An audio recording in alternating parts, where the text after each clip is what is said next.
नमस्कार विद्यार्थी मित्रों। हम वार्षिक साहब जो धंधा की इकाई के वित्तीय पत्रक सीख रहे हैं कक्षा 11।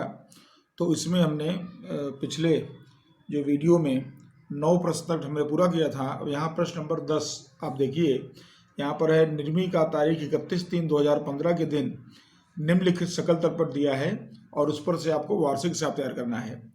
तो विद्यार्थी मित्रों, आपको अब खातों की बाकियां किस तरह लिखी जाती हैं, मुख्य 3 खाते बनाए जाते हैं इसके अंदर, जैसे व्यापार खाता है, लाभांश खाता है और एक पक्की तलपट बनाई जाती है। तो उनमें कैसे एंट्री करते हैं उसके बारे में आपको पिछले कुछ प्रश्नों को, जैसे हमने 3-4 प्रश्न किए, आपको समझ में आने लगा है। तो अब आगे का प्रश्न मैं जैसे 10वें से शुरू कर रहा हूँ, तो यहाँ मैंने कुछ एंट्री जो रकम के साथ मैंने कर दिया है और आपको खाली समायोजन पे आपको थोड़ा ज़्यादा ध्यान देना है, बाकी एंट्री अपने एक तरफ से देखते जाते हैं इसके अंदर। तो सबसे पहले देखिए इसमें पहले एंट्री चेक कर लेते हैं। पहले पूंजी देखिए, तो आपको पता है कि पूंजी जमा शेष यहाँ दिया भी है और इसको हम दायित्व में दर्शाते हैं और आहरण जो है वो पूंजी में से माइनस होता है, ठीक है, क्योंकि ये उधार में दिया है। तो देखिए पक्की तलपट में हमने यहाँ लिख दिया है पहले से। ये देखिए यहाँ पर पूंजी यहाँ दर्शाया हमने 2,70,000 रुपये पूंजी दर्शा दिया है और यहीं पर घटाओ आहरण 16,200। तो ये 2 एंट्री आपकी इस तरह से पूंजी और आहरण दर्शा दिया है। फिर जमीन, मकान, ऑफिस यंत्र, फर्नीचर, ये तीनों और पट्टे रखा मकान, तीनों संपत्तियां हैं और देखिए तीनों उधार शेष हैं। तो तीनों को कहाँ लिखा जाएगा? संपत्ति पक्ष में लिखा जाएगा। समायोजन है तो उसको हम बाकियों को क्या करेंगे, उसको अंदर लिखेंगे, और अगर समायोजन नहीं है तो उसको हम सीधा बाहर लिख देंगे। तो यहाँ पर देखिए हमने यहाँ दर्शाया हुआ है, ये देखिए जमीन मकान घिसाई गिननी है इस पर, तो उसको हमने अंदर रकम लिख दिया है। ऑफिस यंत्र घिसाई गिनना है, रकम हमने अंदर लिख दिया है। उसी तरह फर्नीचर, इसकी भी रकम हमने अंदर लिख दिया है और पट्टे रखा मकान पर भी समायोजन है, उसको हमने अंदर लिख दिया है। तो सारी एंट्रियों को हमने संपत्ति में समायोजन है इसलिए इस तरह से हमने इसको दर्शा दिया है। अब उसके बाद है बिक्री, खरीद वापसी। तो ये व्यापार खाते से संबंधित है। बिक्री व्यापार खाते में जमा करते हैं, खरीद वापसी खरीदी में से माइनस करते हैं। तो ये देखिए व्यापार खाते में यहाँ पर देखिए बिक्री जमा पक्ष में हमने दर्शा दिया है 4,50,000, वापसी दिया हुआ इसके लिए उसको हमने अंदर लिख दिया है और खरीदी में से खरीद वापसी हमने लिख दिया, देखिए 10,800 रुपया लिख दिया है। और उसके बाद यहाँ पर आपको दिया है देनदार और दत्तू के पास से लोन लिया, लोन है, देखिए जमा है तो दायित्व में जाएगा और देनदार ये संपत्ति में जाएगा, बराबर। और खरीदी व्यापार खाते में उधार पक्ष में आएगा, बिक्री वापसी बिक्री में से माइनस हो जाएगा। तो ये देखिए हमने यहाँ बिक्री में से बिक्री वापसी माइनस कर दिया और खरीदी हमने यहाँ 1,80,000 बता दिया। और उसके बाद देनदार देखिए हमने यहाँ पर लिख दिया है देनदार 81,000 और दत्तू के पास से लोन उस पर समायोजन दिख रहा है तो उसको हमने अंदर लिख दिया है यहाँ पर 27,000। उसके बाद यहाँ पर खरीदी बिक्री वापसी हो गया। फिर नूर, अब नूर क्या है? ये खरीदी का खर्च है, नूर जकात बोलते हैं इसको। तो ये व्यापार खाते के उधार पक्ष में इसको हम दर्शा देंगे। फुटकर खर्च ये अन्य खर्च है लाभांश खाते के उधार में। बीमा प्रीमियम लाभांश खाते के उधार में। डूबत ऋण अनामत देनदार का भट्टा अनामत, बराबर। तो ये सब लाभांश खाते का है। तो देखिए इसको हम यहाँ दर्शाएंगे। तो यहाँ देखिए सबसे पहले नूर जो आपको दिया था उसको हमने यहाँ लिख दिया है नूर 13,500 रुपया वहाँ दर्शा दिया है। और उसके बाद जो अन्य खर्च में आपको यहाँ दिया है, तो ये देखिए बीमा प्रीमियम समायोजन है, उसको हमने अंदर लिख दिया है। उसके बाद वेतन यहाँ देखो यहाँ लिख दिया है। और उसके बाद यहाँ डूबत ऋण दिया है। तो विद्यार्थी मित्रों मैंने आपको समझाया था यहाँ पर डूबत ऋण का समायोजन भी दिया है और डूबत ऋण यहाँ सकल तलपट में भी दिया है। तो जैसा इसके पहले वाले प्रश्न में हम किए थे, कोष्टक बनाएंगे, ऐसा बना लिया जाएगा। जैसे देखिए डूबत ऋण कच्ची तलपट का ट्रायल बैलेंस प्लस डूबत ऋण जो समायोजन में एडजस्टमेंट में दिया होगा और प्लस डूबत ऋण अनामत जो समायोजन में दिया होगा, तीनों प्लस होते हैं। उसमें से डूबत ऋण अनामत जो कच्ची तलपट में दिया है वो माइनस होता है। तो अपने हमें यहाँ दोनों रकम दिया है। डूबत ऋण दिया है यहाँ पर ये 12,080 और डूबत ऋण अनामत दिया है इसमें 12,600। तो ये देखिए हमने यहाँ लिख दिया 12,080, तो देखिए 12,600 माइनस में हो गया। और इसके अंदर आपको आगे अब देखेंगे तो यहाँ देखो बट्टा दिया हुआ नीचे 5,100 रुपया, ये दिया बट्टा है, ये प्राप्त बट्टा है। तो लाभांश खाते जमा होगा, लाभांश खाते उधार होगा। और यहाँ पर आपको बट्टा अनामत भी दिया है, देखिए बट्टा अनामत दिया है 6,000। तो जिस तरह डूबत ऋण का कोष्टक बनाते हैं तो आप अगर सब माहिती दिया हो तो तो बट्टा नामक का कोष्टक भी बनाएंगे। तो ये देखिए हमने यही बना दिया है। ये देखिए बट्टा जो कच्ची तलपट में दिया है 5100 रुपया, उसमें जोड़ते हैं बट्टा अनामत समायोजन एडजस्टमेंट, जो अभी समायोजन करेंगे वो जोड़ेंगे इसके अंदर से, और दोनों को जोड़ के उसमें से माइनस करेंगे बट्टा अनामत जो हमको सकल तलपट में दिया है, ये वाला बट्टा अनामत यहाँ पर देखो दिया है, ये रकम इसमें से माइनस कर देंगे 450 रुपया। तो ठीक है, तो ये कोष्टक ध्यान रखना आपको, एक टेबल डूबोतिल का होता है और ये बट्टा का भी होता है। तो इस तरह से आप अगर सारी माहिती दी है तो आप ऐसा कॉलम बनाएं। कभी कभी ऐसा भी होगा आपने कोष्टक बना दिया और डूबोतिल समायोजन नहीं दिया तो वहाँ डैश कर देना है, या कभी सब कुछ दिया है डूबोतिल अनामत नहीं दिया तो यहाँ डैश कर देना, जो माहिती नहीं दिया वहाँ नील कर देना, बाकी रकम लिख करके बाहर। तो आपने कोष्टक बनाया है तो आप उसका असर बता सकते हैं। उसके बाद देखिए प्राप्त कमीशन लाभांश खाते के जमा पक्ष में लिखा जाता है, ठीक है। फिर माल का स्टॉक 1 तारीख है, प्रारंभिक स्टॉक में गिन लिया जाएगा, व्यापार खाते में चला जाएगा। वेतन मजदूरी लाभांश खाते में चलाएगा खर्च में, और मजदूरी व्यापार खाते में जाएगा। तो ये देखिए यहाँ पर हमने लिख दिया प्राप्त कमीशन समायोजन है, लिखो अंदर लिख दिया इसको, वेतन यहाँ लिख दिया, ठीक है। और उसके बाद जो है प्रारंभिक स्टॉक था उसको देखिए हमने सबसे ऊपर यहाँ दर्शा दिया है 9,900 रुपया, और मजदूरी दिया था तो व्यापार खाते में देखिए उधार कर दिया 6,600। उसके बाद अब यहाँ पर दिया है आपको दूसरी माहिती, लेनदार है, डेयरी स्टॉक है, बैंक ओवरड्राफ्ट है, रोकड़ शेष है। समझिए जरा, लेनदार अपना दायित्व है तो इसको दायित्व पक्ष में लिख देंगे। डेयरी स्टॉक का मतलब हुआ माप के साधन, जैसे तराजू बाट ये सब होता है, तो ये संपत्ति के रूप में गिना जाएगा तो इसको हम संपत्ति में दर्शा देंगे। बैंक ओवरड्राफ्ट दायित्व के रूप में तो दायित्व में दर्शाएंगे, और रोकड़ शेष ये अपने पक्की तलपट में संपत्ति में इसको दर्शाएंगे। उसके बाद आवक माल गाड़ी किराया खरीदी खर्च है तो व्यापार खाते में लिखा जाएगा। तो देखिए यहाँ पे लिखा हुआ है आवक माल गाड़ी किराया 6,000 रुपया, बराबर। फिर जावक माल गाड़ी किराया बिक्री खर्च है तो लाभांश खाते में इसको जमा किया जाएगा। तो देखिए लाभांश खाते में हमने लाभांश खाते में इसको हमने उधार कर दिया, उधार खर्च दोनों खर्च हैं, बिक्री खर्च है तो लाभांश खाते में उधार, जावक माल गाड़ी किराया।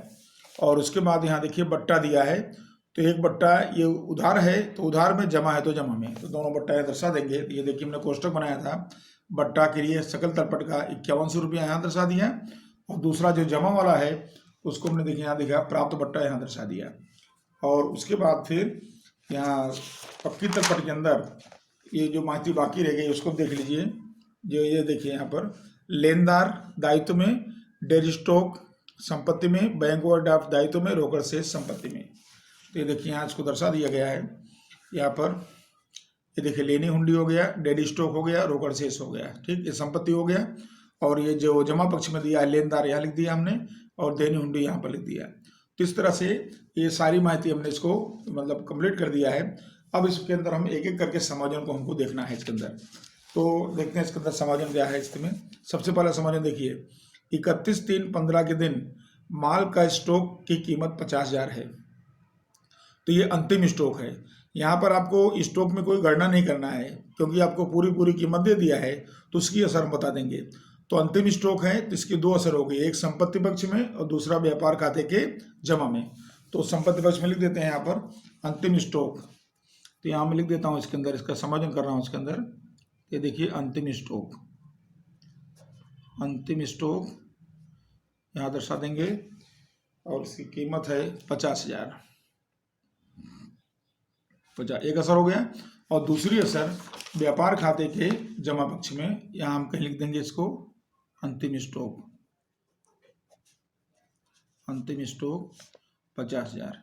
ये देखिए 2 असर स्टॉक की हो गई। फिर अगला समायोजन है 31/3/15 के दिन धंधे में आग लगने से 8,000 का माल जल गया, बीमा ने 70% का दावा रकम मंजूर किया। ध्यान से समझेंगे इसको, अपने आग लगने से 8,000 का माल गया, ठीक है, तो माल के अन्य रूप से जावक है। आपने पिछले सवालों में भी देखा कि माल के अन्य रूप से जावक हुई है तो खरीदी में से इसको हम माइनस करेंगे। सबसे पहला काम ये करते हैं इसके अंदर, तो इसको हम खरीदी में से क्या करेंगे, माइनस करेंगे। तो देखिए यहाँ पर हमने खरीदी लिखा है और उसमें से खरीद वापसी, और यहीं हम इसको माइनस कर दे रहे हैं यहाँ पर, माइनस आग से जल गया माल, बाद में प्लस माइनस कर लेंगे, आग से जल गया माल या जला माल, तो एक असर यहाँ पर 8,000 की इधर आ गई, बराबर। एक असर खरीदी में इसका असर होगा, पहली असर। अब उसमें से क्या हो रहा है कि बीमा कंपनी ने 70% दवा स्वीकार किया है, तो 8,000 का 70% करेंगे, तो 8,000 का 70% करेंगे, तो जो रकम आएगी इसकी बराबर 5,600 रुपये। तो उसको हम क्या करेंगे, बीमा कंपनी के पास से लेना बनेगा, तो संपत्ति पक्ष में लिखेंगे उसको। तो पक्की तलपट के संपत्ति पक्ष में यहाँ दर्शाएंगे इसको हम आग से, सॉरी, बीमा कंपनी खाते, यहाँ कहीं लिख दे रहे हैं हम इसको, बीमा कंपनी खाते। असर ध्यान रखना है आपको, बीमा कंपनी खाते 70% यानी 5,600, 8,000 का, 8,000 का 70%। तो देखो, एक तो हमने क्या किया, 8,000 रुपये पूरा पूरा हमने खरीदी में से माइनस कर दिया माल की अन्य रूप से जावक के रूप में। दूसरा, जितना कितना बीमा कंपनी दे रही है 70%, तो जो बीमा कंपनी ने मंजूर किया है उसको हमने लेना के रूप में क्या कर दिया, संपत्ति में दर्शा दिया। अब 70% बीमा कंपनी देगी, तो बचा कितना, 30%, यानी 30% का जो है कुछ नहीं मिलेगा, तो वो नुकसान माना जाएगा।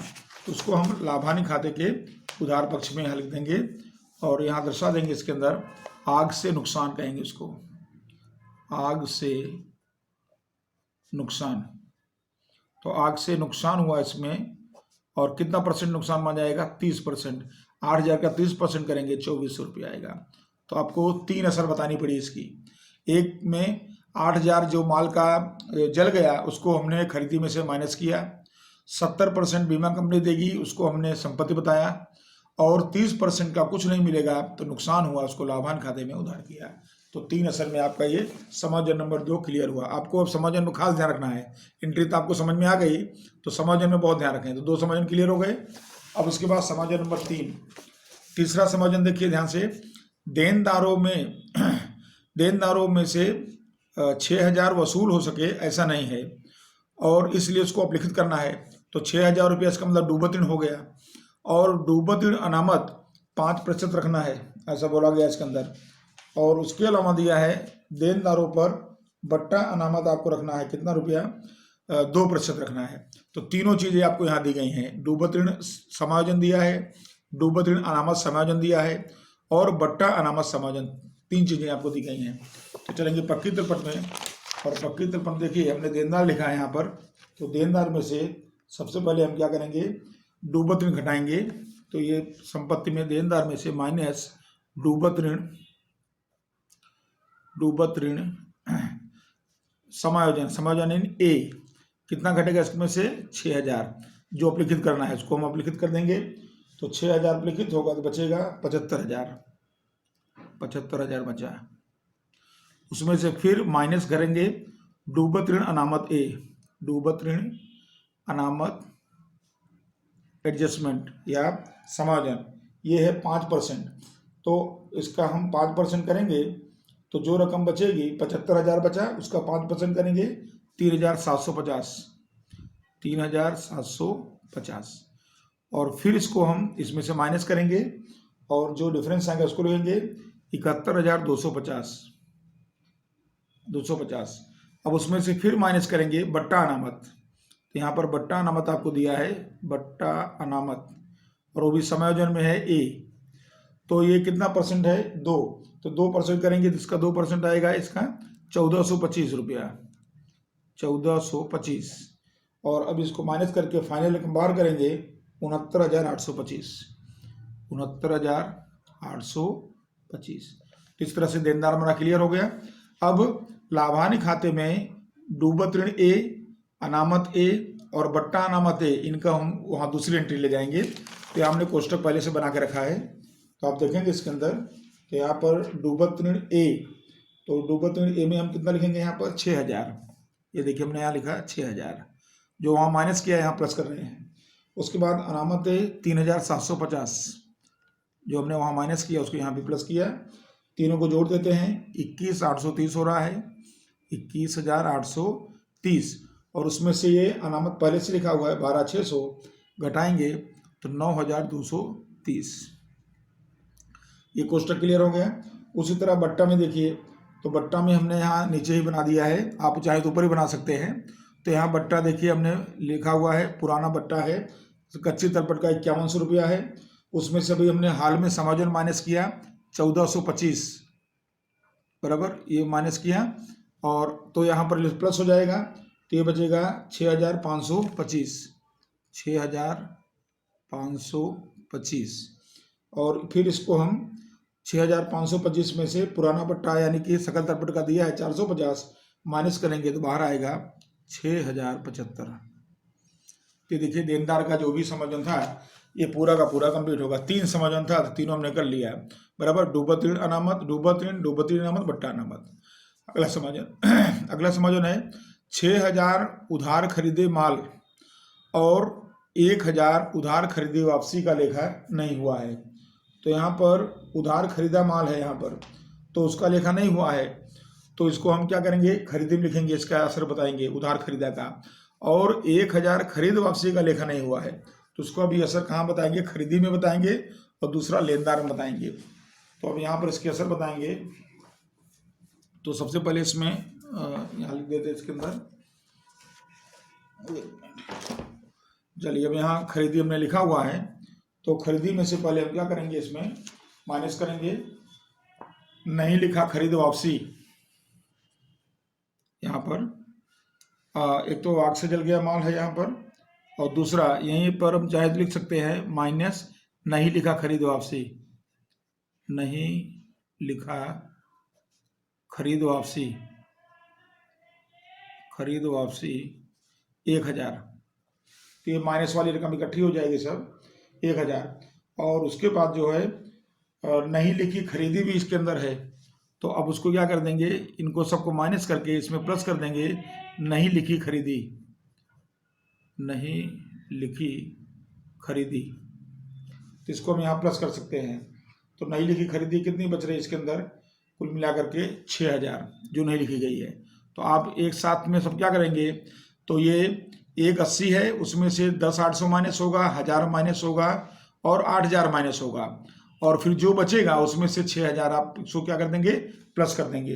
तो टोटल रकम आपको यहाँ पर मिल जाएगी इसके अंदर लगभग 1,66,200 बाहर आ जाएगा, 1,66,200 ये रकम बाहर आ जाएगी बराबर। 3 अमाउंट यहाँ माइनस होगी और 1 अमाउंट प्लस होगी। आप चाहें तो प्लस को प्लस करके फिर सबको माइनस कर दें, आप जो से आपको करना हो। तो ये इतनी प्रक्रिया इसमें आपको इसमें करनी है खरीदी के अंतर्गत। और उसके बाद फिर इसका दूसरा लेखा हम ले जाएंगे वो लेनदार में। तो पक्की तलपट में चलेंगे, यहाँ हमको लेनदार लिखा है, तो लेनदार के अंदर यहाँ पर हम लेनदारों में क्या करेंगे, जो नहीं लिखा गया प्लस नहीं लिखी खरीदी, नहीं लिखी खरीदी, नहीं लिखी खरीदी है 6000 रुपया, क्योंकि खरीदी बढ़ेगी तो लेनदार बढ़ेगा उधार खरीदी से, इनको प्लस कर दो तो 34,200 बचा, और उसमें से नहीं लिखी वापसी माइनस नहीं लिखी गई वापसी, खरीद वापसी जो नहीं लिखी गई वो, और वो रकम दिया है 1000, और इसको हम माइनस कर देंगे तो बाहर रकम आ जाएगी 33,200। तो इस तरह से आपने देखा कि इस समायोजन के अंतर्गत आपको क्या करना था, इसमें यहाँ पर आपने 6000 खरीदी में जोड़े, 6000 लेनदार में जोड़े, 1000 खरीदी में से माइनस किए, 1000 लेनदार में से माइनस किए, तो उधार खरीदी का जो भी असर होगा वो लेनदार पर उसका प्रभाव पड़ेगा। अब आता है स्थायी संपत्तियों पर 10% की दर से घिसाई का प्रावधान करिए। यहाँ अस्थायी संपत्तियां दिया हुआ है, तो अस्थायी संपत्तियां आप पहचानते हैं पक्की तलपट में, तो उन संपत्तियों पर आपको घिसाई का प्रावधान करना है, और वो भी कितना 10% करना है। तो देखिए यहाँ पर जैसे देखिए जमीन मकान की अस्थायी संपत्ति है, तो इसका हम 10% करेंगे घिसाई, तो इसकी घिसाई आएगी 18,000 घिसाई गिनेंगे इसकी, इसको माइनस करेंगे 1,62,000 बाहर आएगा। फिर देखो ऑफिस यंत्र, ये भी क्या है, अस्थायी संपत्ति है, इस पर भी 10% माइनस करेंगे तो 12,600 आएगा, इसका 10% 12,600 हुआ, और माइनस करेंगे तो बाहर आएगा 1,13,400, 1,13,400। और फिर उसके बाद फर्नीचर, ये भी अस्थायी संपत्ति गिनी जाएगी, इसका भी 10% करेंगे तो 22,50 हो जाएगा, और उसको माइनस करके बाहर लिखेंगे तो बाहर आएगा इसका 20,250, 20,250। तो इस तरह से इसकी असर यहाँ बता देंगे। और उसके बाद ये तीनों घिसाई जो हमने यहाँ लिखा उसको हम लाभांश खाते में उधार कर देंगे एक एक करके। तो इसके अंदर यहाँ पर बता देंगे, इसके अंदर घिसाई में जमीन मकान की घिसाई, जमीन मकान घिसाई, फिर यंत्र की घिसाई और फर्नीचर की घिसाई। जो भी हमने वहाँ माइनस किया है उसको हम लाभांश खाते में उधार कर देंगे। यहाँ पर जमीन मकान की घिसाई थी 18,000 हमने गिना था, और यंत्र पर घिसाई गिना था 12,600, और फर्नीचर पर घिसाई हमने गिना था 22,50। तो ये सारी घिसाई आपने क्या कर दिया, इसको लाभांश खाते में उधार कर दिया। तो ये आपका ये कंप्लीट हो गया। उसके बाद फिर यहाँ पर समायोजन देख लेते हैं। पहले अस्थायी संपत्तियाँ कंप्लीट हो गई। अब बीमा प्रीमियम के 3,200 रुपये आने वाले वर्ष के हैं, यानी बीमा प्रीमियम में 3,200 रुपया एडवांस है, तो अग्रिम चुकाया माना जाएगा इसको। तो इसलिए बीमा प्रीमियम में से इसको माइनस किया जाएगा। तो बीमा प्रीमियम हमने यहाँ पे लिखा हुआ है, उसमें से माइनस अग्रिम चुकाया, उसको कहेंगे एडवांस पेड किया हुआ है। तो अग्रिम चुकाया 3,200 माइनस करेंगे इसको, तो यहाँ पर बचेगा 11,000। और इस तरह से 11,000 रुपया यहाँ पर बीमा प्रीमियम का रकम जो आएगी उसको बाहर करेंगे। और दूसरी असर अग्रिम चुकाया का हम पक्की तलपट के संपत्ति पक्ष में लिखेंगे। अग्रिम चुकाया बीमा कहीं भी लिख सकते हैं यहाँ पर। तो अग्रिम चुकाया बीमा, अग्रिम चुकाया बीमा समय से पहले चुकाया गया है बीमा, 3,200 रुपया जो चुकाया वो उसकी रकम यहाँ दर्शा देंगे। तो संपत्ति पक्ष में आ गया। और फिर उसके बाद समायोजन यहाँ पर है, अगला समायोजन इसमें दिया है 50% कमीशन, 50% कमीशन मिला है, खाली इतना दिया है आपको। तो 50% कमीशन मिला है, इसका मतलब यहाँ पर जो आपको यहाँ लाभांश खाते में जो कमीशन है ये वास्तव में कितना है, 50% है, यानी भी 50% और मिलना बाकी है। तो प्लस मिलना बाकी, प्लस मिलना बाकी, तो यानी उतना ही और मिलेगा, तो 6,000 और मिलेगा। तो कुल कितना कमीशन हो जाएगा, 12,000। और ये मिलना बाकी अपना संपत्ति लेना बनेगा। तो पक्की तलपट में यहाँ संपत्ति लेना पक्ष में मिलना बाकी कमीशन, यहाँ जगह लिख देते हैं मिलना बाकी कमीशन, कमीशन यहाँ कितना रुपया हो जाएगा, 6,000। तो आप देख पाएंगे इसके अंदर सारी एंट्रियाँ हो गई, सारे समायोजन कंप्लीट हो गए। अब कुछ आंतरिक समायोजन है। आंतरिक समायोजन देखिए ये है, पट्टे रखा मकान 1/4/14 से 5 वर्ष के लिए कितना है, 45,000 है। तो 1/4/14 से 5 वर्ष के लिए, तो 5 वर्ष के लिए है, तो जो 45,000 रुपया है इसको हम डिवाइड बाई कितना कर देंगे, 5 बराबर। तो बराबर कितना आएगा, 9,000। इसका मतलब कि प्रतिवर्ष कितना अपलिखित करना पड़ेगा, 9,000 अपलिखित करना पड़ेगा। जैसे अपने संपत्ति पे घिसाई गिनते हैं वैसे ही पट्टे की संपत्ति पे अपलिखित किया जाता है। तो एक वर्ष में कितना करना है, 9,000। तो कैसे कि ये पता है आपको, आपने क्या किया, उस कीमत में वर्ष का भाग दे दिया। तो 45,000 में 5 का भाग दिया, कीमत आ गई। तो फिर इसकी असर बता देते हैं। तो ये देखिए हमने पट्टे रखा मकान माइनस अपलिखित बता देंगे, इसमें से 9,000 इसमें कम हो जाएगा अपलिखित पट्टे के मकान में से, और बाहर आएगा 36,000। और दूसरी असर इसकी हम ले जाएंगे लाभांश खाते के उधार पक्ष में, और यहाँ लिखेंगे अपलिखित पट्टे का मकान, अपलिखित पट्टे का मकान, और रकम कितनी है, 9,000 रुपये।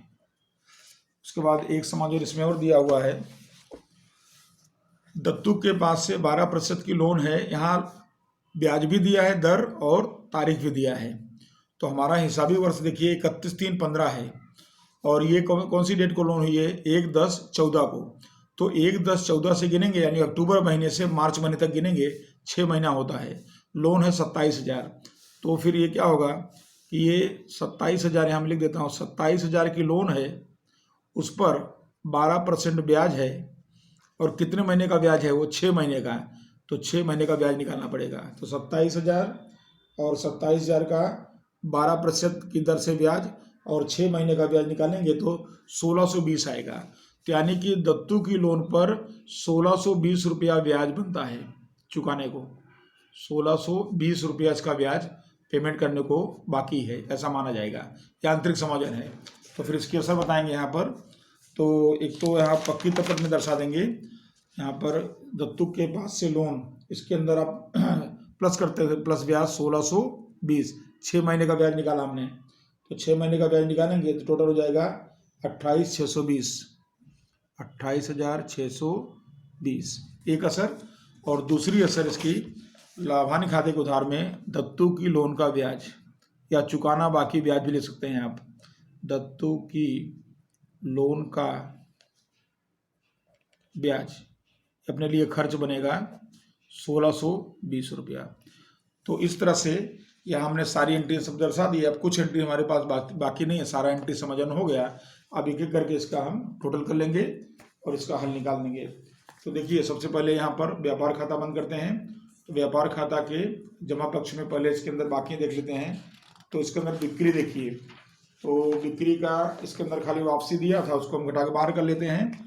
तो 4,50,000 में 9,000 निकालेंगे तो 4,41,000 बचेगा, 4,41,000।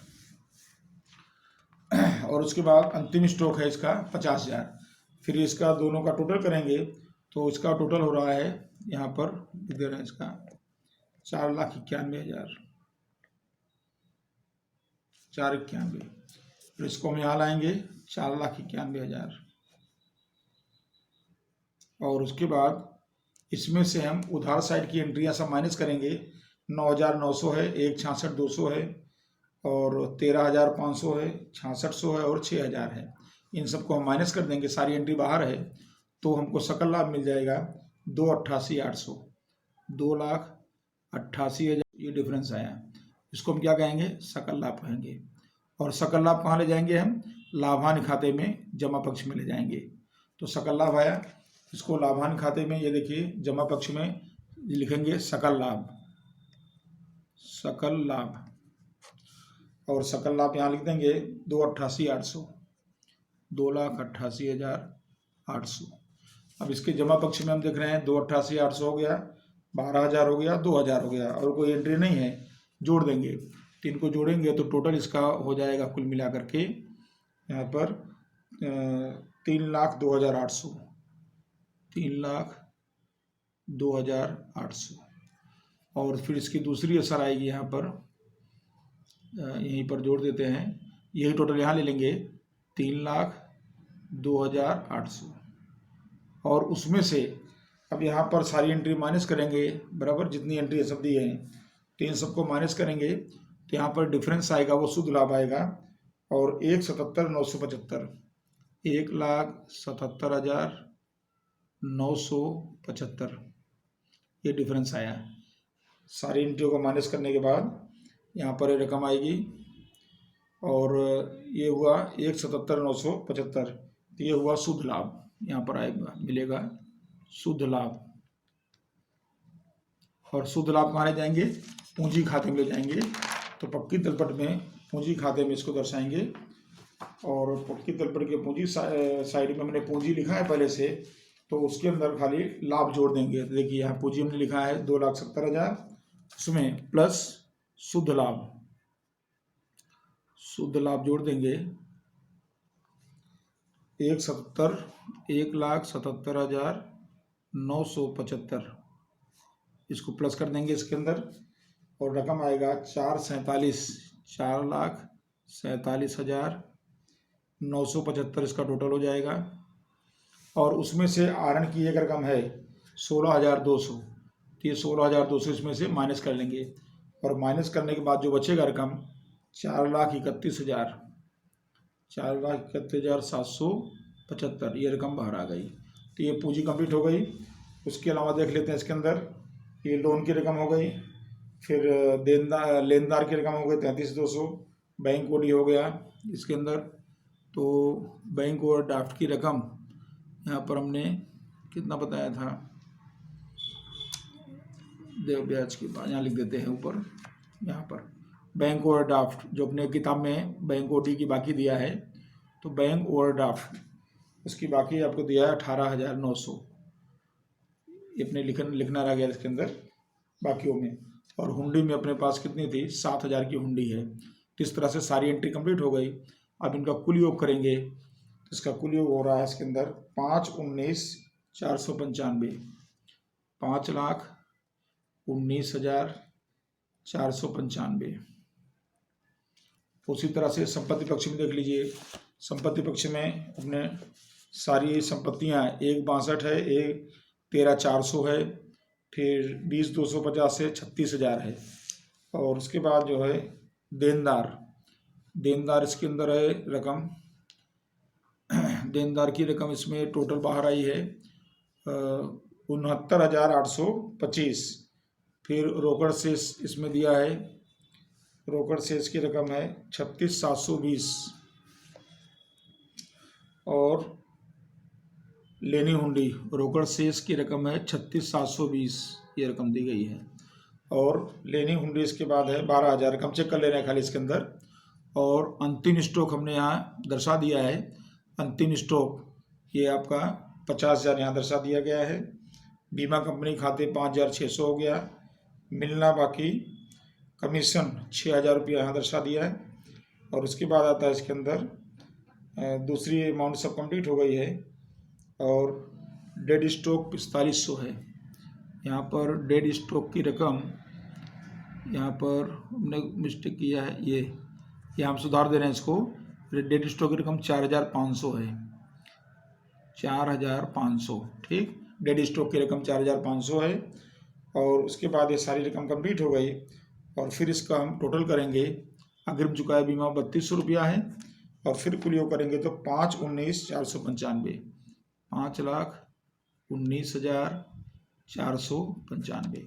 इस तरह से आपका ये जो है दोनों साइड का योग इक्वल हो गया इसके अंदर, बराबर, टोटल बराबर आ गया इसके अंदर।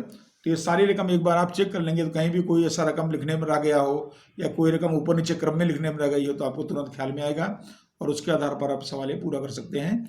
और ये आपका इस तरह से पूरा कंप्लीट सवाल हो गया। सवाल नंबर आपका 10। इसके बाद प्रश्न नंबर 11 देखिए, साजन रेडीमेड स्टोर्स का 31/3/15 के दिन सकल तलपट का दिया है माती। इसमें देखिए पूंजी और आहरण दोनों दिया हुआ है। तो पूंजी और आहरण इसमें हम दर्शा देंगे पक्की तलपट में। और उसके बाद जो है प्रारंभिक स्टॉक व्यापार खाते में, तो देखिए हमने यहाँ सब दर्शाया हुआ है इसके अंदर। यहाँ पर ये देखिए पूंजी में समायोजन है, तो उसको आप देखेंगे बाद में। पूंजी 1,08,000 है, बाद में पूंजी 8,000 आई है, तो उसको हमने अलग पहले से लिख दिया है यहाँ पर। आहरण देखिए यहाँ दर्शा दिया। उसके बाद प्रारंभिक स्टॉक है, तो उसको हमने व्यापार खाते में उधार दर्शा दिया। फिर उसके बाद देखिए यहाँ पर खरीदी, बिक्री, माल वापसी। अब माल वापसी देखिए यहाँ पर दिया हुआ है इसके अंदर, तो जो दिया उसको लिख देंगे। यहाँ पर खरीदी 70,000 है और बिक्री आपकी 1,30,000 है। माल वापसी में देखिए ये जो है ये बिक्री वापसी, ये खरीद वापसी। ये बिक्री में से माइनस होगा, खरीदी में से माइनस होगा। तो देखो उसको मैंने यहाँ लिख दिया है, खरीदी बिक्री, खरीदी में से 10,000 माइनस हुआ और बिक्री में से 6,000 माइनस हुआ, माल वापसी। उसके बाद आता है वेतन, ऑडिट फीस, किराया और स्टेशनरी छपाई, ठीक है। ये सभी लाभान खाते के खर्चे हैं, तो लाभान खाते में आ जाएगा। ये देखिए हमने यहाँ लिखा है, ये देखिए वेतन, ऑडिट फीस, किराया, स्टेशनरी और छपाई, ये सब कंप्लीट हो गया इसके अंदर। और उसके बाद आता है स्टेशनरी छपाई के बाद चुकाया वेतन, चुकाया शेष वेतन है, तो अपना दायित्व बनेगा, तो पक्की तलपट के दायित्व पक्ष में चला जाएगा। तो पक्की तलपट के दायित्व पक्ष में देखिए चुकाना शेष वेतन 2,500 रुपये यहाँ दर्शा दिया है। और उसके बाद आता है अग्रिम चुकाया बीमा प्रीमियम, ये अपना लेना बनेगा, संपत्ति में बताएंगे। तो ये देखिए हमने यहाँ दर्शा दिया, अग्रिम चुकाया बीमा प्रीमियम 400 रुपया, इसको यहाँ दर्शा देंगे लेना के रूप में। और फिर उसके बाद अग्रिम चुकाया के बाद है आवक माल गाड़ी भाड़ा, ये खरीदी खर्च है, व्यापार खाते में आएगा। और कमीशन उसके बाद है वो लाभान खाते में आएगा। तो ये देखिए यहाँ हमने दर्शा दिया इसको व्यापार खाते में आवक माल गाड़ी किराया यहाँ पर 900 रुपया दर्शा दिया। और फिर उसके बाद है कमीशन, तो कमीशन देखिए हमने ये जमा है तो 800 रुपया लाभान खाते में जमा दर्शा दिया। कमीशन के बाद देनदार लेनदार दोनों दिया है, तो देनदार इसमें संपत्ति में आएगा और लेनदार जाएगा दायित्व में। तो ये देखिए हमने दोनों बता दिया यहाँ पर, देनदार संपत्ति में और लेनदार यहाँ पर दायित्व में दर्शा दिया।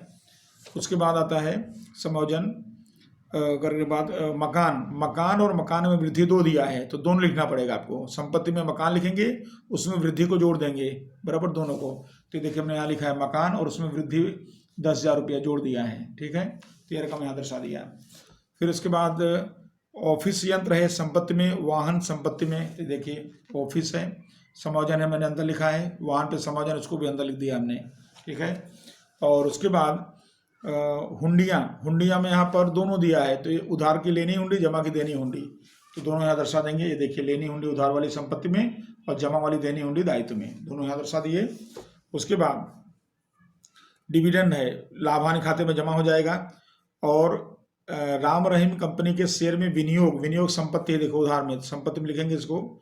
विज्ञापन उचित खाता है, तो कौन सी बाकी यहाँ दिया है, उधार, तो संपत्ति में आएगा। तो ये देखिए दोनों यहाँ दर्शा दिया, राम रहीम के शेयर के विनियोग आ गए, और ये देखिए विज्ञापन उचित खाता समायोजन, इसको हमने अंदर लिख दिया संपत्ति में। और उसके बाद आता है फर्नीचर, ये भी संपत्ति है तो संपत्ति में दर्शा देंगे। देखिए यहाँ पर फर्नीचर हमने यहाँ दर्शाया हुआ है, ये रहा फर्नीचर बराबर, वो रकम दर्शा करके। और उसके बाद फिर यहाँ पर आगे दिया है मरम्मत खर्च, बिजली खर्च, बोनस, बट्टा और डूबत ऋण अनामत, इतनी माहिती दिया है। तो ये जो माहिती है सब लाभांश खाते संबंधित है। तो देखिए हमने लाभांश खाते में इसको दर्शा दिया है यहाँ पर। तो लाभांश खाते के उधार पक्ष में मरम्मत खर्च, बिजली खर्च, और उसके बाद जो है दूसरा क्या है बोनस, उसको दर्शा दिया। और फिर उसके बाद यहाँ दिया आपको बट्टा भी हमको उधार दिया, तो उसको हम क्या कर देंगे, लाभांश खाते के उधार पक्ष में उसको दर्शा देंगे। और उसके बाद यहाँ दिया है आपको अगले प्रश्न में डूबत ऋण अनामत, यहाँ दिया हुआ है अपने किताब में। तो डूबत ऋण अनामत वो क्या करेंगे, उसको देनदार में से आप सीधा उसको माइनस कर सकते हैं। देनदार में डूबत ऋण अनामत यहाँ पर लेकर कम यहाँ दिया हुआ है, ये 1500 रुपया। और कुछ देनदार पे कोई समायोजन नहीं है, तो यहाँ पर मतलब डूबत ऋण के बारे में कुछ नहीं है, तो इसको हम सीधा क्या करेंगे, यहाँ पर देनदार में से अभी बाद में इसको माइनस कर देंगे समायोजन करने के बाद, उसको ध्यान रखना है आपको। तो इस तरह सारी एंट्री हमने कर दिया है। अब समायोजन देखते हैं पहले। तो पहला समायोजन इसमें आप देखेंगे, अंतिम माल का स्टॉक 12,600 है, परंतु उसमें 4600 का स्टॉक यहाँ पर दिया है। 4,600 का स्टॉक में 600 मरम्मत खर्च की जरूरत है, और शेष स्टॉक में दूसरा दिया है इसके अंदर, शेष स्टॉक के अंदर आपको इसमें 20% कीमत कम है। तो फिर इसकी हम गणना करेंगे, तो गणना इस तरह से करेंगे। देखो मैं यहाँ पर गिन देता हूँ। इसके अंदर अपना जो स्टॉक है ये 12,600 का है, 12,600 का है, उसमें से 4600 का स्टॉक, 4600 का जो स्टॉक है उसके बारे में दिया है कि 600 मरम्मत खर्च करना है, मरम्मत खर्च की जरूरत है। और बाकी कितना बचा तो घटा देंगे, तो बाकी बचा 8,000। तो जो बाकी बचा 8,000, इस 8,000 के स्टॉक में 20% कम कीमत है इसकी, तो 8,000 का 20% करेंगे तो 1,600 आएगा। तो 1,600 इसमें कमी हो रही है। तो देखिए कुल कमी, ये मरम्मत भी कमी गिनते हैं, ये भी कमी हो रही है, ये भी कमी हो रही है, तो कुल मिला के कितनी कमी हो रही है, 2,200 की कमी हो रही है इसके अंदर बराबर, 2,200 की कमी हो रही है। तो फिर हमारा कुल स्टॉक कितने का है, हमारा स्टॉक है ये 12,600 का स्टॉक है, उसमें से कितनी कमी हो रही है, 2,200 कमी हो रही है। तो कमी घटा दो उसके अंदर से, तो जो कमी घटाने के बाद बचेगा वो बचेगा 10,400। इसका मतलब अंतिम माल का स्टॉक कितना माना जाएगा, 10,400 ख्याल आया। किस तरह की गणना करेंगे और इसकी असर बता देंगे। तो इसकी असर 2 जगह बताएंगे। एक तो हम क्या करेंगे, व्यापार खाते के जमा में अंतिम स्टॉक यहाँ लिख देते हैं, अंतिम स्टॉक जैसा हमने गणना किया उसके आधार पर अंतिम स्टॉक, और अंतिम स्टॉक कितना आया 10,400, 10,400 एक असर। और दूसरी पक्की तलपट के संपत्ति पक्ष में यहाँ लिख देंगे अंतिम स्टॉक, अंतिम स्टॉक 10,400, दोनों असर हो गई इसकी। अब उसके बाद देखिए दूसरा समायोजन, 4,400 उधार बिक्री लिखना बाकी है। उधार बिक्री लिखना बाकी है, क्या करेंगे इसको हम बिक्री में जोड़ देंगे 4,400। तो 4,400 इसमें जोड़ देंगे, तो व्यापार खाते में यहाँ पर उधार बिक्री, ये देखिए बिक्री वापसी तो हमने घटा ही दिया है, और उसमें क्या करेंगे प्लस लिखना बाकी, यानी लिखा नहीं गया है वो, लिखना बाकी बिक्री है 4,400, इसको इसमें जोड़ देंगे 1,28,400 हो जाएगा, 1,28,400 ये बिक्री हो गई। और लिखना बाकी बिक्री है, तो इसका दूसरा असर उधार बिक्री किस में करेगा, इसका असर देनदार में इसका प्रभाव पड़ेगा, तो देनदार में इसको प्लस करेंगे, यहाँ पर प्लस बिक्री जो नहीं लिखा गया है उसको इसमें ऐड कर देंगे, तो यहाँ पर 4,400 रुपया बिक्री इसके अंदर प्लस हो जाएगी देनदार में, तो देनदार में 4,400 प्लस करेंगे, और इस तरह से देनदार हो जाएगा, जोड़ेंगे तो 34,000 हो जा रहा है, ये 34,000 ये हो गया। और उसमें और कोई समझन तो है नहीं, तो इसके अंदर ये आपने जो देखा था यहाँ पर अंतिम बाकी यहाँ पर दिया हुआ है, ये डूबत ऋण अनामत, कोष्टक बनेगा नहीं इसका क्योंकि खाली एक ही दिया है और कुछ नहीं दिया है, तो आपको सीधा इसको देनदार में से माइनस कर देना है। कितना रुपया है 1,500, सीधा माइनस कर देंगे इसको, तो इसको हम क्या करेंगे देनदार में से माइनस कर देंगे, तो माइनस डूबत ऋण अनामत, माइनस डूबत ऋण अनामत, और डूबत ऋण अनामत कौन सा है, कच्ची तलपट का है, ध्यान रखना टी, इसको हमने क्या ट्रायल बैलेंस का है, कितना रुपया है 1,500, इसकी दो असर नहीं जाएगी, ये भी ध्यान रखना, कच्ची तलपट में एक ही असर आती है, तो इसको यहीं माइनस कर देंगे, तो बाहर आएगा 32,500, 32,500, ये आपका देनदार कंप्लीट हो गया। ठीक है, तो ऐसा कब करेंगे कि जब डूबत ऋण अनामत आपको केवल दिया और कोई माहिती ना दी हो, तब आप ऐसा इस तरह से देनदार में से इसको माइनस कर देंगे।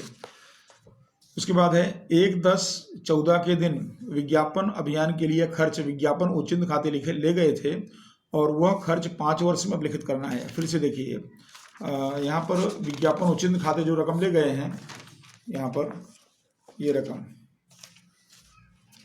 ये विज्ञापन उचित खाते जो ले गए रकम, तो ये रकम यहाँ पर देखो दिख रही है, इसके अंदर 4,000 रुपये इसके अंदर है विज्ञापन उचित की रकम।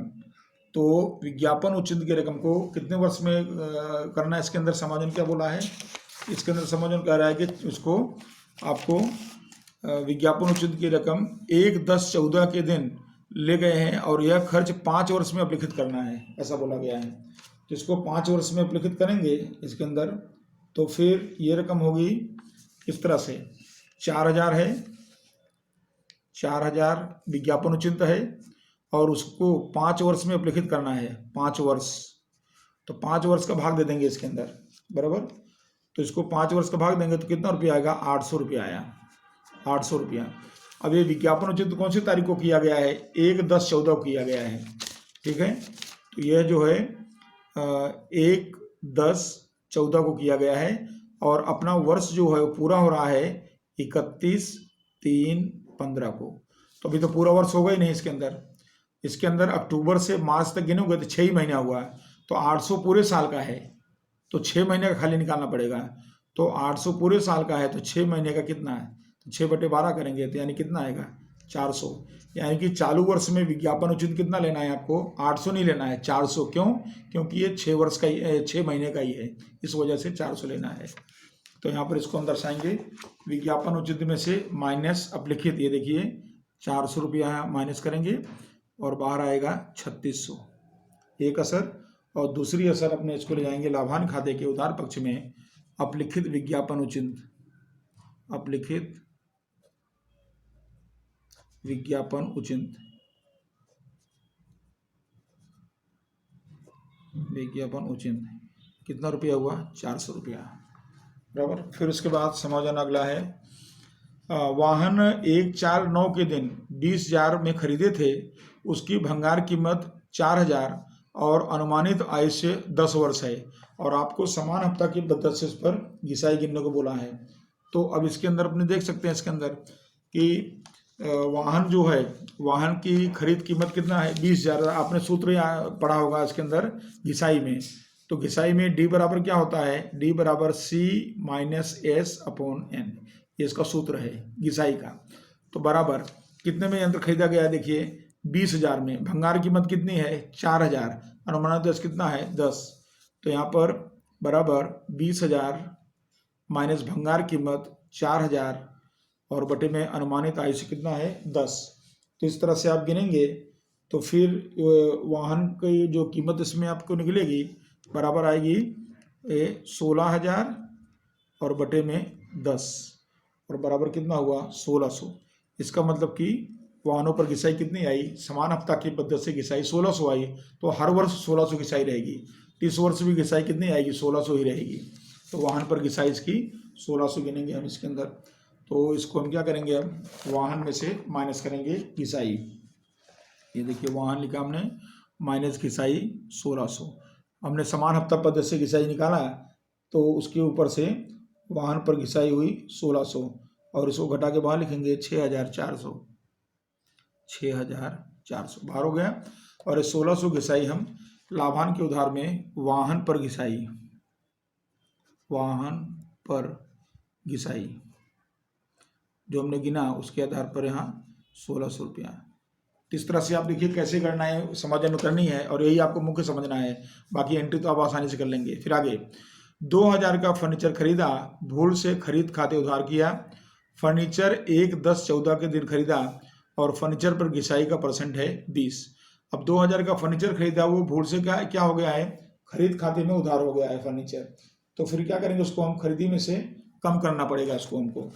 तो हमने व्यापार खाते में पहले चलना पड़ेगा और व्यापार खाते में खरीदी, तो हमने खरीदी दर्शा दिया है, इसमें से माइनस फर्नीचर जो भूल से लिखा गया है उसको माइनस कर देंगे। तो फर्नीचर कितना इसमें से माइनस कर देंगे 2000, तो 2000 इसमें से कम ही कर देंगे और कम करेंगे तो रकम बाहर आ जाएगी अब 58,000 रुपये। यानी खरीदी वास्तव में कितनी है 58,000 है, जिसमें 2000 का फर्नीचर समाया हुआ था। तो एक असर वहाँ आपने बता दिया है। और दूसरी असर, अब फर्नीचर यहाँ से ले जाएंगे, कहाँ ले जाएंगे, फर्नीचर में उसको प्लस कर देंगे। तो ये देखिए यहाँ पर हमारे पक्की तलपट के अंदर फर्नीचर बताया हमने इसके अंदर। तो यहाँ देखिए फर्नीचर हमने कितना बताया है, ये 6000 और प्लस जो खरीद खाते लिखा था, खरीद खाते, तो खरीद खाते में जो फर्नीचर लिखा हुआ है वो है 2000। इस तरह से कुल फर्नीचर कितने का है 8000। यानी 2000 का फर्नीचर तो भूल से खरीदी में चला गया था, तो वास्तव में फर्नीचर कितना हो गया अब 8000।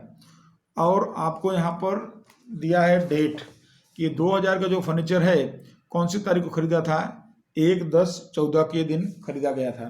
बराबर, फर्नीचर की खरीदी उसकी 1/10/14 की है। तो अब इसके आधार पर इसकी गणना हम कर लेंगे। इसकी गणना करने के लिए इसमें हम 2 बार घिसाई गिनेंगे। तो देखिए यहाँ पर एक तो यहाँ पर पुराना फर्नीचर, यानी कि अब हमारे पास 2 तरह के फर्नीचर हैं इसमें। तो पहला फर्नीचर जो है वो है 6000 का, तो 6000 पर घिसाई गिनेंगे पहले। और दूसरा फर्नीचर कितने का है 2000 का है। तो यहाँ पर पुराना फर्नीचर 6000, तो 6000 पर 20% गिनेंगे। 20% फर्नीचर पर घिसाई गिनना है, तो उसके आधार पर घिसाई गिनेंगे। तो इसकी आएगी 1200, 20% करेंगे तो 1200। और दूसरा फर्नीचर कितने का है, ये पुराना वाला फर्नीचर है और जो खरीदी में लिखा गया था भूल से वो 2000 का फर्नीचर था, ठीक है। और उस पर 20% घिसाई उस पर भी गिनेंगे, लेकिन वो घिसाई कितने कौन सी तारीख को खरीदा गया था वो, तो उसमें किताब में आपको दिया है, देखिए यहाँ पर कि वो फर्नीचर 1/10/14 को खरीदा गया था। यानी कि यहाँ पर मैं देखता हूँ 1/10/14 से 31/3/15, तो यानी इसको तो आए कितना महीने, 6 महीने ही हुआ है, तो इस पर 6 महीने की घिसाई गिनी जाएगी। इस पर 6 महीने की घिसाई गिनी जाएगी। तो इसको हल करेंगे तो कीमत कितनी आएगी इसकी 200 रुपये आएगी। तो 200 रुपये घिसाई इसकी गिनी जाएगी। तो इस तरह से पुराने फर्नीचर की कीमत जो पहले से था उसकी घिसाई कितनी हुई 1200, और ये जो दूसरा 2000 जो खरीदी में समाया हुआ था उसकी घिसाई हुई 200, और कुल घिसाई कितनी हुई 1400 घिसाई हुई। तो यार इसलिए फर्नीचर पर घिसाई कितनी आएगी 1400, ये ध्यान रखना है आपको। तो अब इसको अमल करते हैं। तो यहाँ फर्नीचर में से माइनस घिसाई, यहाँ देखिए माइनस घिसाई, और घिसाई जैसा हमने गणना किया उसके आधार पर यहाँ घिसाई कितनी कटेगी 1400 रुपये घिसाई फर्नीचर में से माइनस हो जाएगी। और माइनस करने के बाद 1400 बचेगा 6600, 6600 ये फर्नीचर बाहर आया। और ये घिसाई को लाभांश खाते उधार करेंगे, तो ये देखिए लाभांश खाता उसके उधार में फर्नीचर पर घिसाई, फर्नीचर पर घिसाई 1400 रुपया ये घिसाई हो गई। फिर उसके बाद अब आगे समझन, इसमें सारी गणनाएं ज़्यादा हो रही हैं इसके अंदर। फिर देखिए, पूंजी पर 6% ब्याज देना है। 8,000 की पूंजी 1/10/14 के दिन धंधे में आई थी, बराबर, यानी जो पूंजी है वो धंधे में 1/10/14 को लाई गई थी, ऐसा बोल रहा है। तो फिर हम क्या करेंगे इसके अंदर, कोई पूंजी की भी गणना इस तरह से करेंगे। तो देखिए, हमने यहाँ पहले ही बता दिया था, पूंजी 1,08,000 थी, तो हमने उसमें 1 लाख शुरू से पूंजी है, और दूसरी पूंजी जो है 8,000 की पूंजी जो वृद्धि की गई है इसके अनुसार वो है 1/10/14 को आई है। तो ये वृद्धि की गई है 1/10/14 को, इसमें वृद्धि है, तो दोनों का ब्याज निकालना पड़ेगा। अब पूंजी पर ब्याज हमें गिनना है, कितना परसेंट है यहाँ पर, 6% गिनने को बोला है पूंजी पर ब्याज, बराबर। तो 6% ब्याज गिनेंगे इसका, तो इस तरह से गिनेंगे यहाँ पर पूंजी पर ब्याज। तो यहाँ पर कुल पूंजी, पुरानी पूंजी अपने पास है 1 लाख की, 1 लाख, और 1 लाख की पूंजी है, पूंजी बराबर 1 लाख पुरानी वाली, उस पर यहाँ 6% बोलता है, तो 6% ब्याज गिनेंगे, तो इसका आ गया ब्याज 6,000, ठीक। उसके बाद जो 8,000 की पूंजी बाद में आई है, 8,000 की पूंजी, उस पर भी 6% ब्याज है, और उसका 6% ब्याज गिनेंगे, तो वो ब्याज कितने महीने का, तो वो पूंजी कब आई है, वो 1/10/14 को आई है, तो वहाँ से 31/3/15 का अपना हिसाब है, यानी 6 महीना हुआ, तो 6 महीने का इस पर खाली ब्याज आएगा, पूरे साल का ब्याज 8,000 पर नहीं गिना जाएगा। तो इस तरह से इस पर ब्याज गिनेंगे इसके अंदर, तो इसका ब्याज 6 महीने का गिनेंगे, तो पूंजी पर ब्याज की गणना करते समय इसका आएगा 240 रुपये आएगा, इसका ब्याज गिनेंगे 240 आएगा, 8,000 पर 6 महीने का ब्याज। तो अब इनको जोड़ देंगे तो कुल ब्याज हुआ 6,240। तो ध्यान रखना, आपको पूंजी पर 6,240 ब्याज आपको ध्यान में लेना है। तो अब इसकी हम असर बता देते हैं। तो पूंजी खाते के यहाँ पर प्लस कर देंगे ब्याज, प्लस ब्याज 6,240 एक असर, और दूसरी असर लाभांश खाते के उधार में पूंजी पर ब्याज, पूंजी पर ब्याज 6,240 हो गया। इसके ऊपर दोनों का ब्याज आ गया है। और उसके बाद अगला समायोजन है, मकान पर घिसाई 10% और यंत्रों पर घिसाई 20% आपको गिनना है। तो इसकी घिसाई देख लेते हैं, मकान और फर्नीचर उसका पर। तो मकान पर घिसाई 10% है, तो यहाँ पर मकान की घिसाई, यहाँ पर वृद्धि भी मकान में हुई है। तो मकान में वृद्धि कौन सी तारीख को हुई है, 31/12/14 को हुई है। इसके अंदर मकान में वृद्धि यहाँ पर 31/12/14 को वृद्धि भी हुई है मकान में। तो इस तरह से मकान में भी हमारे पास 2 एंट्री इसके अंदर करनी पड़ेगी। एक तो 40,000, देखिए मकान पर घिसाई, गणना इसमें बहुत ज़्यादा इसके अंदर हो रही है, थोड़ा ध्यान समझेंगे समझ में आएगा। तो मकान, तो पहले अपने पुराना मकान अपना कितने का है, इसके अंदर 40,000 का है, 40,000 का मकान है। और उसके बाद जो है 40,000 के मकान पर अब यहाँ पर घिसाई का प्रतिशत है 10, तो 40,000 का 10% करेंगे, तो ये घिसाई हुई 4,000। फिर उसके बाद जो दूसरा मकान है 10,000 का, तो 10,000 का मकान का घिसाई 10% करेंगे, और गुणे, अब ये मकान कौन सी तारीख को है, 31/12/14, और अपना वर्ष पूरा हो रहा है 31/3/15, यानी दिसंबर पूरा हो गया, जनवरी फरवरी मार्च 3 महीने की घिसाई इसमें है। तो 3 महीना की घिसाई इसमें ध्यान में लेंगे इसके अंदर। तो इस तरह से इसकी घिसाई हो जाएगी 250। तो कुल घिसाई हुई 4,250। हर रकम में आपको 2-2 एंट्री दिया है, देखिए। तो पुराने मकान पे घिसाई 4,000, और जो वृद्धि की गई उस पर घिसाई 3 महीने खाली घिसाई डेट के अनुसार गिनेंगे तो 250, तो 4,250 घिसाई इसकी आएगी, ठीक है।